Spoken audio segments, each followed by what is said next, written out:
Hello बच्चों, let's read out the question first. Explain the motion of a vehicle while going round a curved track. जब vehicle round का track पर motion कर रही होंगी तो उस मोशन को हमें यहाँ पर एक्सप्लेन करना है। तो चलिए हम स्टार्ट करते हैं। यहाँ सबसे पहले तो की कॉन्सेप्ट है which we are going to use here for this question. So basically किसी भी ऑब्जेक्ट को सर्कुलर मोशन कराने के लिए क्या रिक्वायर्ड होती है? Centripetal force. और उसका फॉर्मूला क्या होता है? M F C is equals to M V square divided by R, जहाँ पर m mass of the object, v velocity of the object and r is the distance of that circular path जिसमें वो object movement कर रहा होगा। तो चलिए हम यहाँ स्टार्ट करते हैं क्वेश्चन से। सो हमें एक व्हीकल की मोशन को डिफाइन करना है, एक्सप्लेन करना है यहाँ पर while going around curved track, right? So let's suppose कि कुछ इस तरीके से एक कर्व्ड ट्रैक है, ठीक है। यहाँ पर उसका सेंटर है, ठीक है, और इस कर्व ट्रैक पर वो जो व्हीकल है वो मोशन कर रहा है। मैं इसे हॉरिजॉन्टल मान लेता हूँ। सो बेसिकली इसे थोड़ा सा बैंक किया जाता है at an angle of theta so that necessarily it will get some centripetal force toward the center, right? So let's suppose के कुछ इस तरीके से यहाँ पर कार क्या कर रही है? मूवमेंट कर रही है। So basically यदि मैं यहाँ पर इस कार पर एग्जर्ट होने वाली फोर्सेस रिजॉल्व करूँ, सो डाउनवर्ड डायरेक्शन में लग जाएगा इसका वेट mg, अपवर्ड डायरेक्शन में लग जाएगा normal reaction that is n। ना इस नॉर्मल रिएक्शन के एक्चुअल में दो कंपोनेंट होंगे, ठीक है। एक तो हो जाएगा n कॉस ऑफ थीटा, और यहाँ पर थीटा इसलिए ले रहा हूँ क्योंकि ये जो एंगल है ये एक्चुअल में थीटा होता है।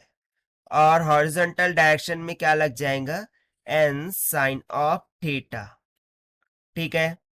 अब यदि हम यहाँ पर एक चीज पर गौर करें, सो ये जो टायर्स है और ये रोड है, इनके बिटवीन में कुछ ना कुछ तो फ्रिक्शन होंगी। सो बेसिकली वो friction toward the centre of the curved road लगती है, उसको हम मान लेते हैं F। अब चूंकि ये इंक्लाइंड है, ठीक है, सो इसके एक्चुअल में दो कंपोनेंट हो जाएंगे। सो एक हो जाएगा हॉरिजॉन्टल कंपोनेंट जो कि अगेन कितने डिग्री एंगल पर होगा? थीटा पर, और इसको हम मान लेते हैं F कॉस ऑफ थीटा। और एक हो जाता है वर्टिकल कंपोनेंट जो कि mg की साइड में लग जाता है लाइक दिस, तो इसको हम सिंपली मान लेते हैं F साइन ऑफ थीटा। सो देखिए इतनी सारी फोर्सेस एक कार पर, एक व्हीकल पर क्या हो रही है? एग्जर्ट हो रही है। सो यहाँ पर यदि मैं एक कंडीशन सपोज कर कि जो रोड है वो हॉरिजॉन्टल है, ठीक है। सो हॉरिजॉन्टल केस में क्या होगा कि जो नॉर्मल रिएक्शन है n वो सीधा ऊपर लग जाएगा, मतलब कि स्ट्रेट। सो सिंपली जो नॉर्मल फोर्स होगा जो कि एक्ट हो रहा है इन अपवर्ड डायरेक्शन, वो किसको बैलेंस कर देगा? mg को, यदि मैं हॉरिजॉन्टल केस कंसीडर करूं तब। सो बचा कौन? फ्रिक्शन। सो बेसिकली फ्रिक्शन किस डायरेक्शन में लग रही है? Toward the centre of the circular path, और you can say the curved path.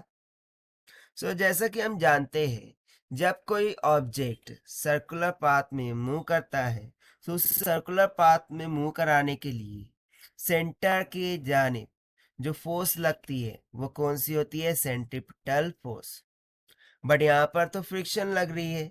सो इसका मीनिंग ये हो गया कि जो फ्रिक्शन फोर्स है वो एक्चुअल में क्या प्रोवाइड कर रही है?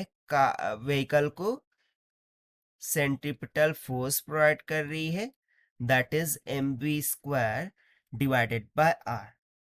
और इस कारण से जो कार है वो सेफ्टली कर्व्ड पाथ पे क्या हो जाती है? मूव हो जाती है विदाउट एनी स्लिपिंग, ठीक है।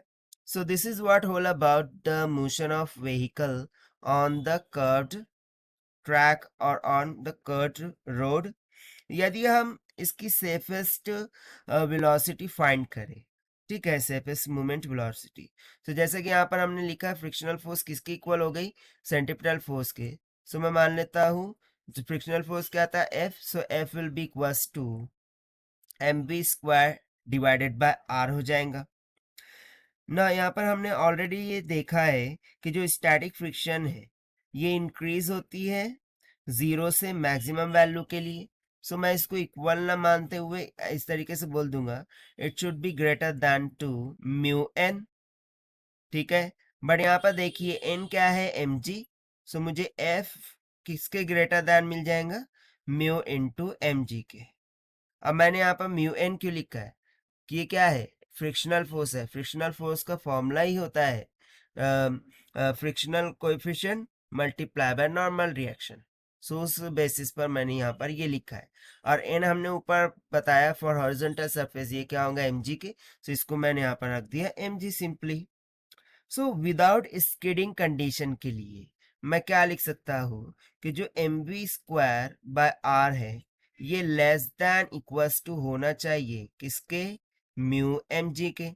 And this is for the condition of without skidding, ठीक है। सो यहाँ से यदि हम वेलोसिटी को फाइंड करें, यानी कि v safest speed, safest velocity of the vehicle, so वो क्या आ जाएंगी, that is it should be greater than और equals to under root of mu r g, ठीक है। सो ये हमें एक सेफेस्ट स्पीड और वेलोसिटी मिल जाती है for the vehicle on to the curved road. So this is what whole about this question which we have solved by using the simple concept of centripetal force. So this is the required solution. I hope you understood it well. Best of luck. Thank you.